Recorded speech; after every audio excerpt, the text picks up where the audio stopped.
Estão entendendo a importância de falar de Jesus?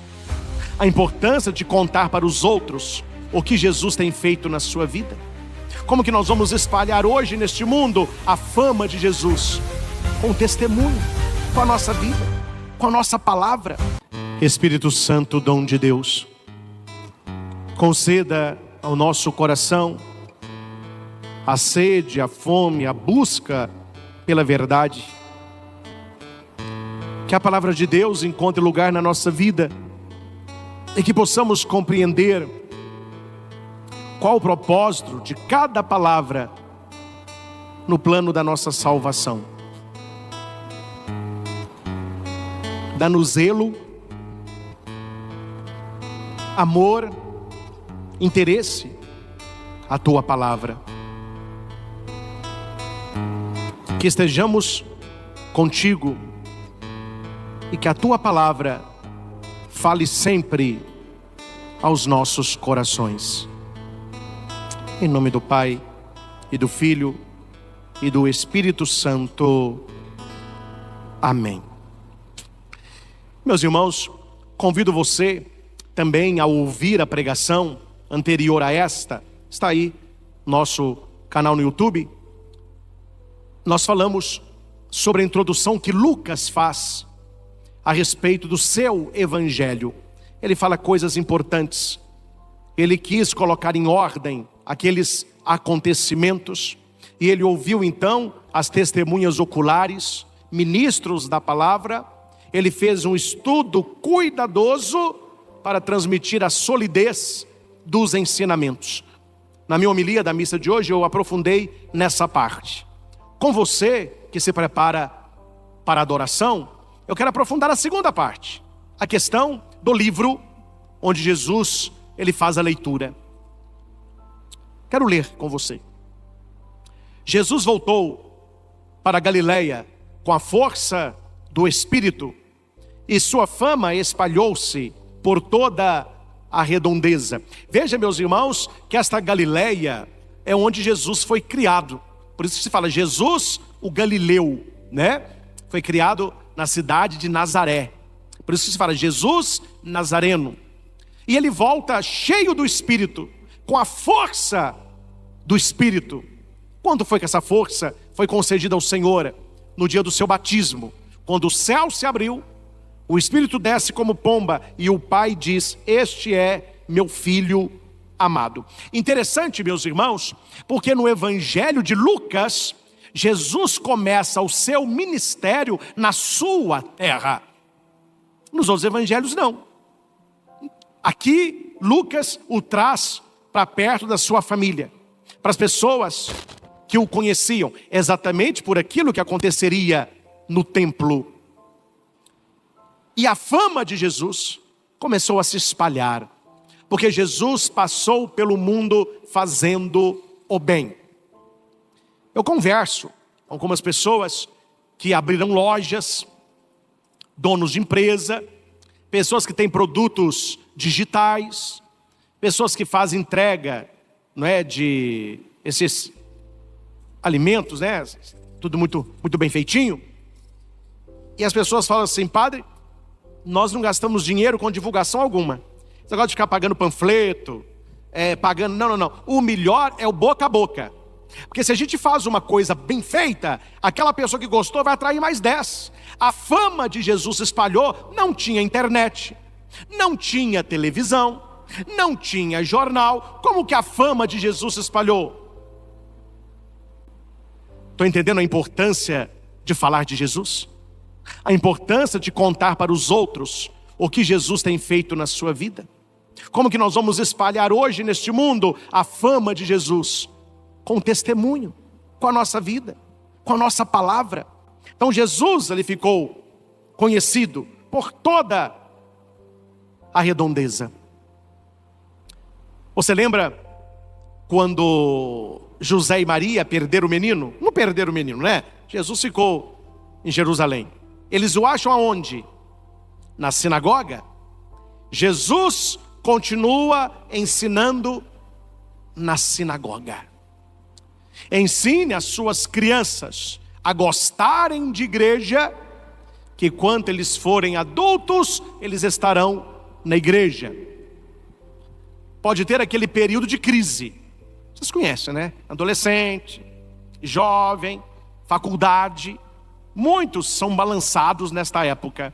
Mas aquilo que você, pai, aquilo que você, mãe, plantou no coração do seu filho de fé, isso vai florescer lá na frente. Eu nunca estive em países que nevam. É um sonho que eu tenho, eu acho muito bonito.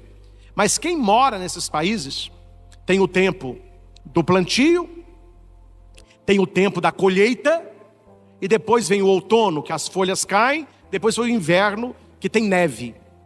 Aí você olha assim para as plantações, só neve. As árvores, não tem uma folha para contar história. Aí você olha e fala, nossa, morreu tudo. Congelou tudo. Espera, depois do inverno virá a primavera. Quando a primavera chega e aquela neve se derrete, as árvores enchem de folhas, de flores, de frutos. Aqueles campos congelados, começa a brotar ali as gramas, a plantação. Daqui a pouco, nossa, é a vida. Talvez os seus filhos estejam neste inverno. Sobre eles cai o gelo do relativismo, do agnosticismo, do ateísmo, da rebeldia. Calma, a primavera vai voltar. O sol da fé voltará a brilhar no coração dos seus filhos, e eles voltarão àquela sua fé lá de trás, da primeira comunhão, da catequese, da crisma, e eles voltarão. Jesus estava no templo quando era criança, adolescente, agora ele continua ensinando nas sinagogas. E todos o elogiavam. Porque Jesus falava a palavra do Pai. Jesus pregava a verdade. Jesus tinha uma meta, que as pessoas se convertessem. A primeira pregação de Jesus no Evangelho de Marcos, a primeira palavra que Jesus usa, metanoia, do grego, né? Conversão, mudança de vida. Então Jesus não estava ali pregando para agradar aquele povo, ele estava pregando para que o povo se convertesse. Há muitas pessoas, não muitas, algumas, que não gostam de pregações exortativas à conversão. Ah, não gosto de escutar o padre fala não, mas que está xingando. Ah, isso aí eu não gosto de ouvir não. Vamos dar o exemplo, gente? Vamos dar o exemplo? Imagine que você esteja doente. Aí você vai ao médico. O médico pede os exames. 15 dias depois, você volta. Ele olha os exames e vê que você está bem doente. Mas aí o médico pensa assim: se eu falar que essa pessoa está doente, ela vai ficar triste, vai ficar chateada, talvez nem volte aqui no meu consultório. Ah, quer saber? Vou agradar. Eu vou agradar essa pessoa. Olha, você está um coco. Tô, doutor, está um coco. Vai viver. Respondam para mim. Este médico ajudou esta pessoa? Compreende? O padre, o pregador da palavra, é como se fosse o médico da espiritualidade. E ele olha para aqueles que o procuram e ele sabe, a começar dele, todos nós estamos doentes. Qual é a nossa doença? O pecado.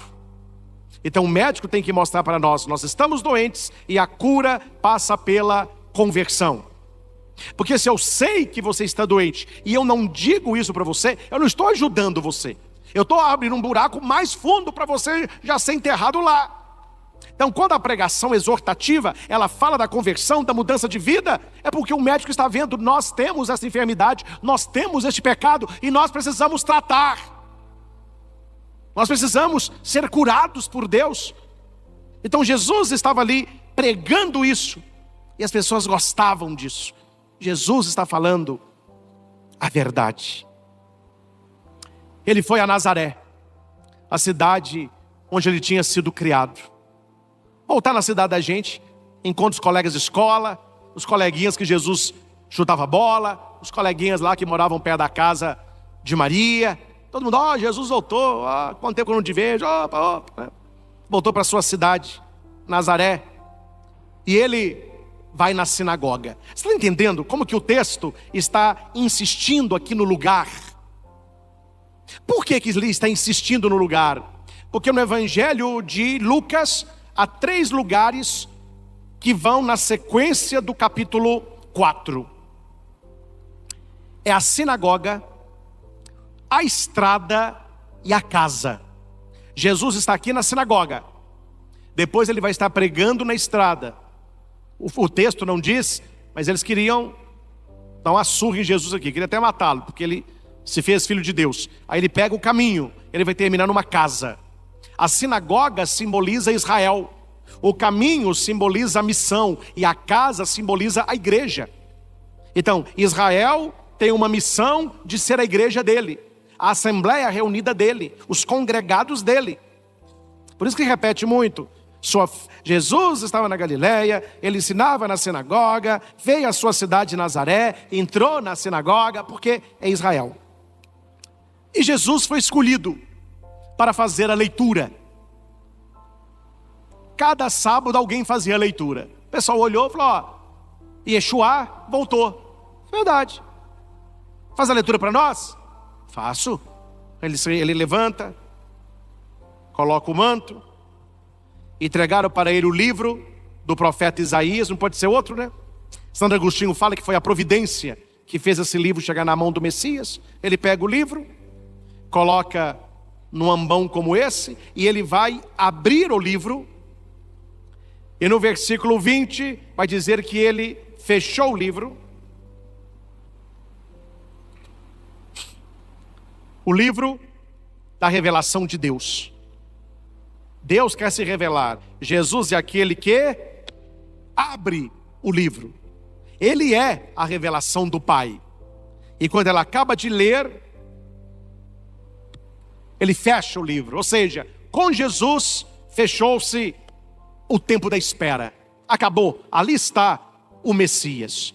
Então ele abre e ele fecha. E Jesus leu. O Espírito do Senhor está sobre mim, porque Ele me consagrou com a unção, para anunciar a boa nova aos pobres. Enviou-me para proclamar a libertação dos cativos, aos cegos recuperação da vista, para libertar os oprimidos e para proclamar um ano da graça do Senhor. Todos estavam atentos. Um texto muito bonito, um texto profético. Um texto que apontava para o Messias. Jesus fecha o livro, entrega-o ao ajudante. Jesus precisa de ajudante? Ele quer precisar. Eu sou um ajudante de Jesus. Quando a gente vai ordenar diácono, claro, lá no leitorado já acontece isso, mas na ordenação, no diaconato, o bispo, ele pega o livro da palavra e entrega para a gente. Prega essa palavra, leia, creia e vive o que você vai pregar. Eu recebi a palavra. Todos nós que estamos aqui, você que está em casa, Jesus, Ele te deu a palavra. Você é ajudante de Jesus agora. Ajudante para quê? Para pegar a palavra, para anunciar, para falar de Jesus.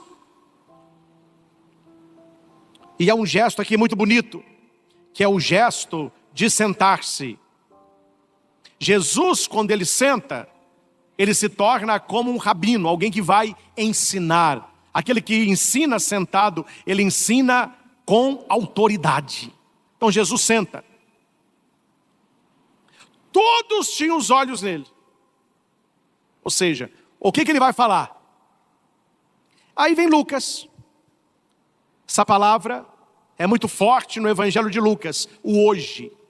Hoje se cumpriu esta passagem da Escritura.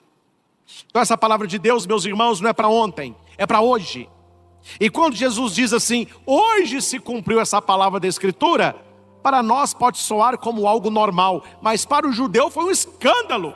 Porque Jesus estava dizendo: eu sou filho de Deus, eu sou o Messias. Claro, o evangelho termina aqui, mas o que acontece na continuidade?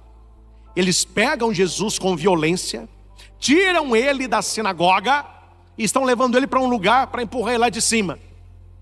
Mas Jesus, com autoridade, passa no meio daquele povo e segue o seu caminho. A sinagoga simboliza Israel. Precisamos estar no caminho com Jesus, simbolizando a missão. E Ele quer estar na nossa casa, simbolizando a igreja. Você entende aqui essa passagem? Ele veio trazer a palavra para Israel. Eles não aceitam. Então Jesus faz a passagem, ele vai pregar dentro de casa, que simboliza a sua igreja.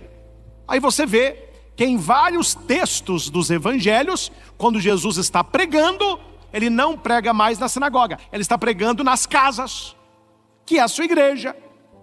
Quando a sua mãe vem chamá-lo: chama o meu filho lá dentro. Jesus: quem é minha mãe? Minha mãe quer ouvir a minha palavra. Aí Maria entra para ouvir, né?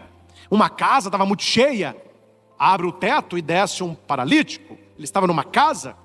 Ele foi na casa de Maria e Marta. Maria senta aos pés de Jesus para ouvir sua palavra. Jesus estava pregando para ela: casa.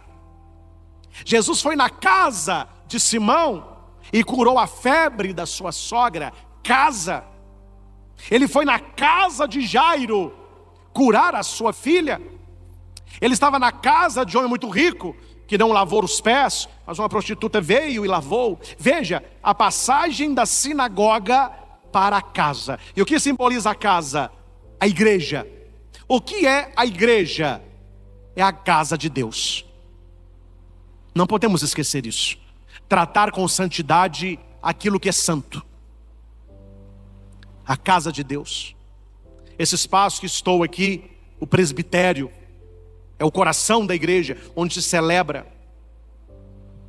O sacrário, nós teremos ali, não temos ainda, a capela do Santíssimo, um lugar de oração, de silêncio. O altar, o lugar mais importante da igreja. As imagens sacras, tão bonito. Você olha, Nossa Senhora Desatadora dos Nós, retrata a nossa mãe, a gente reza, não é? Temos a Sagrada Família, Frei Galvão, Jesus crucificado, maravilhoso. Imagens sacras, merece a nossa devoção, o nosso respeito. O modo como a gente participa dentro da igreja, a roupa que a gente usa para ir na igreja. Por quê, gente? Porque Jesus tirou a santidade da sinagoga e trouxe para casa. E a casa simboliza a sua igreja. A igreja é gente e a igreja é templo. Santas são as pessoas. Santo é o lugar no templo.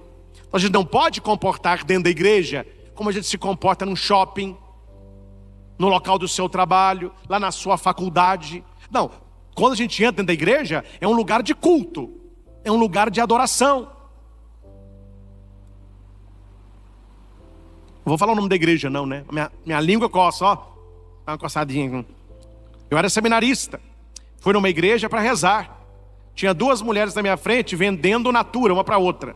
Não sei quem que estava vendendo, quem estava comprando. Não sei quem estava. Ai, que cheiro, que cheiro. Aí eu falei: mas não é possível, gente. Pessoa na igreja para vender natura. Aí levantou uma, chegou outra. Aí eu escutei o motivo. Qual era o motivo? Ela falou para outra assim: ah, aqui é tão fresquinho.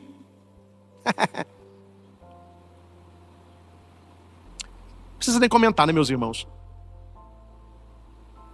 Hoje se cumpriu a passagem da Escritura. Jesus é a Shekinah de Deus. Jesus é a tenda de Deus. A igreja é o corpo místico de nosso Senhor. E nós somos enxertados nele no dia do nosso batismo, para que essa palavra se cumpra também na nossa vida. Nós vamos para a adoração. E eu quero convidar você. Vamos viver o hoje de Deus. Vamos viver o hoje de Deus. Jesus é o hoje de Deus na nossa vida. Lucas, quando escreve hoje, se cumpriu esta palavra? É porque acontece no aqui e no agora. Nós que estamos em casa, nós que estamos aqui, a igreja, a casa de Deus, você que está na sua casa, o hoje de Deus é o agora. Então onde é que nós vamos assumir essa palavra de Deus, essa unção de Deus, este ano da graça de Deus, se não no hoje? Cuidado, vamos rezar sobre isso também, né? O ontem e o amanhã tem muito problema. O ontem, ele traz tristeza, ele traz vergonha, ele traz remorso, ele traz depressão, doenças do ontem. Mas existem as doenças do amanhã também: ansiedade, preocupação, medo. Então, quando Deus fala assim, não é ontem e não é amanhã, hoje. Deixa Deus fazer na sua vida hoje. Seja uma pessoa mais feliz hoje. Receba a bênção de Deus hoje. Deus quer fazer algo grande no hoje, na nossa vida.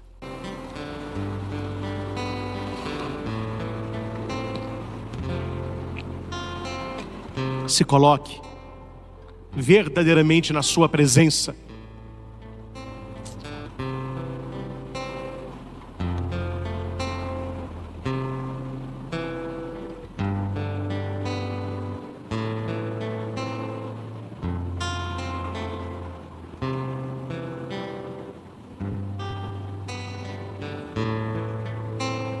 Deixe a presença de Jesus ir consolando, acalmando o seu coração. Quantas pessoas estão agora ansiosas, tristes, coração disparado, coração apertado? Deixa Deus agir em você.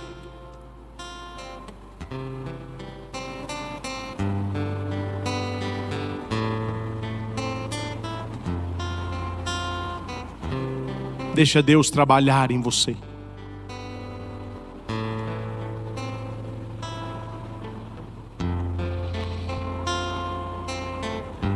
Eu convido a cada um a entregar a Jesus agora a sua vida, juntamente com seus sonhos, projetos, desejos.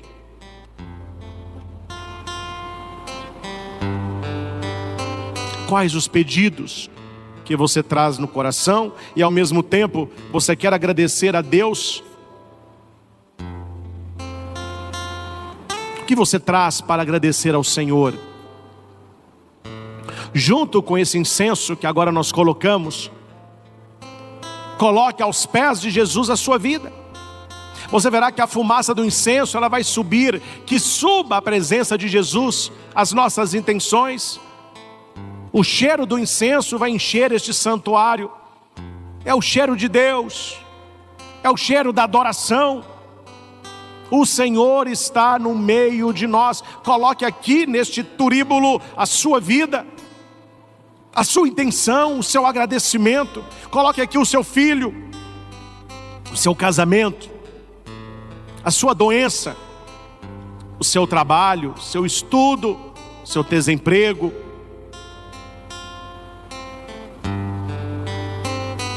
Coloque aqui a sua dor. Nós te entregamos. Nós te entregamos tudo isso, Senhor, aos teus pés. É aquele que abre e aquele que fecha. Jesus, ele vai abrir o livro e Jesus, ele vai fechar o livro.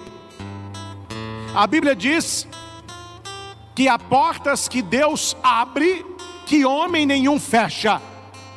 E portas que Deus fecha, homem nenhum abre. Apresenta para Jesus agora. Quais as portas que você deseja que Deus abra na sua vida? Você que está nos canais no YouTube, escreva agora aí quais as portas que você quer que Deus abra. É a porta do trabalho, é a porta da saúde, é a porta do casamento, é a porta do namoro, O que está fechado na sua vida? E você deseja que Deus abre, porque a porta que Deus abre ninguém fecha. Se Deus abriu uma porta para você, homem nenhum é capaz de fechar. E se você prestar atenção, várias coisas que você tem hoje, um dia foram oração. Não é verdade? Quanta coisa você tem hoje que um dia você rezou por isso. São as portas que Deus abriu na sua vida. São as portas que Deus está abrindo agora na sua vida. Você que está comigo aí na sua casa, aqui no santuário, pessoas chorando, pessoas infelizes, pessoas preocupadas, Deus está abrindo portas para você hoje, porque Deus realiza hoje na sua vida uma grande obra. Hoje se cumpriu a profecia da Escritura que acabastes de ouvir. Segue além, segue além. Deus colocará os teus pés, Deus te mostrará o caminho e a graça acontecerá. Apresente ao Senhor quais as portas que estão sendo abertas na sua vida, quais as portas que você deseja que sejam abertas na sua vida. E em louvor a estas portas, nós colocamos mais uma vez o incenso para o Senhor. Nós exaltamos, bendizemos, glorificamos o nome de Deus. E nós cantamos, tomando posse das portas que Deus abrirá e que homem algum fechará. Segue além.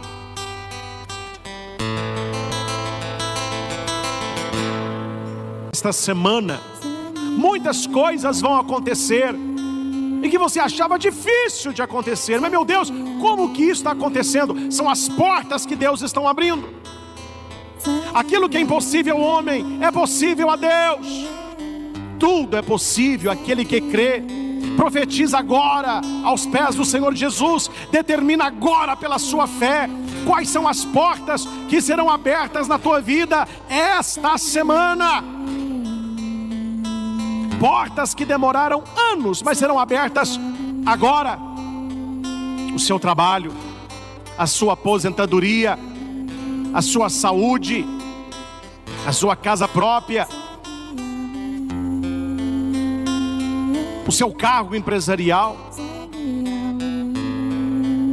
E por fim, diga para Jesus e reze neste momento. Quais são as portas que você deseja que Ele feche? O que você não quer mais na sua vida? O que você não quer mais na sua história? Tem coisa ruim querendo voltar. Então diga para Jesus, fecha esta porta. Porque a porta que Deus fecha, homem nenhum é capaz de abrir. Deus, Ele vai abrindo o livro e Ele vai fechando o livro. Ele vai abrindo portas, Ele vai fechando portas. Depende da sua fé. Deus está falando para você, hoje se cumpriu esta profecia da Escritura. Te louvamos, Senhor, por tantas pessoas tocadas, curadas nesta manhã. Tantas pessoas que acordaram desanimadas, cansadas, estão agora em paz, estão recebendo a Tua graça, estão recebendo a Tua palavra, estão recebendo a Tua alegria. A alegria do Senhor será a nossa força. Que esta bênção que você recebe agora consagre a sua casa, a sua família, o seu casamento, peças de roupa, remédios, exames, água, sal, óleo, chaves, carteiras de trabalho, documentos, alianças, remédios, fotos. Que todo mal seja afastado das nossas casas, porque nós estamos debaixo da bênção e da graça de Deus. Louvado seja nosso Senhor Jesus Cristo, para sempre, para sempre, para sempre, seja louvado.